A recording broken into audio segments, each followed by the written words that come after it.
This is just a quick video explaining a question that I have on Stachexchange for Blender.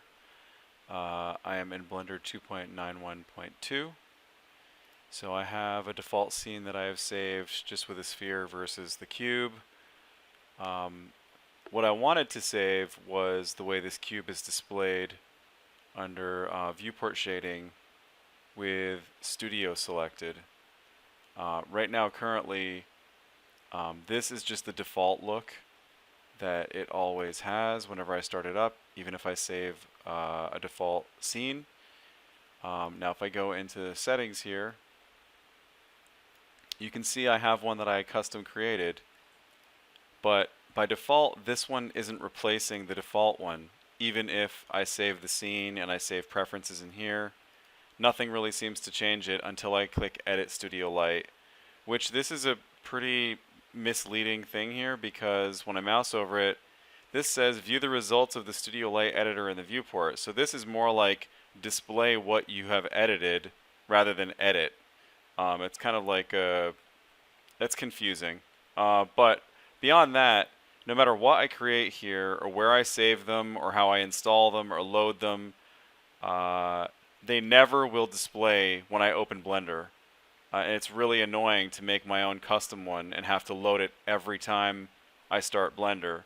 Now if I've got this active like this and I want to make a new scene, while Blender is open, it seems to keep that. So that's nice. But having to go in here and redo this every time I close Blender and reopen Blender is very frustrating. I'm probably going to end up making a matte cap out of this sphere and then just using matte cap if I can't solve this problem. And that's a pretty easy solution. But I wanted to see before I give up if people might have a solution to this. Like if the default one is saved somewhere, like let me close this, reopen to show what I was talking about.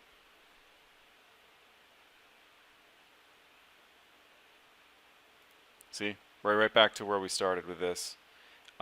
If this is a particular light setup that's saved somewhere and I searched for it, I couldn't find it, but if this does exist somewhere that I'm just not finding, please let me know, and I would like to replace it with this one, or you know, whatever one. Maybe I could download one that somebody made. It's really annoying that unclicking this button defaults to whatever this is, and this can't be edited. That's what I'm looking for, is a way to make this different. Replacing it with maybe one that I've created here. Anyway, thank you, and I hope to get some answers.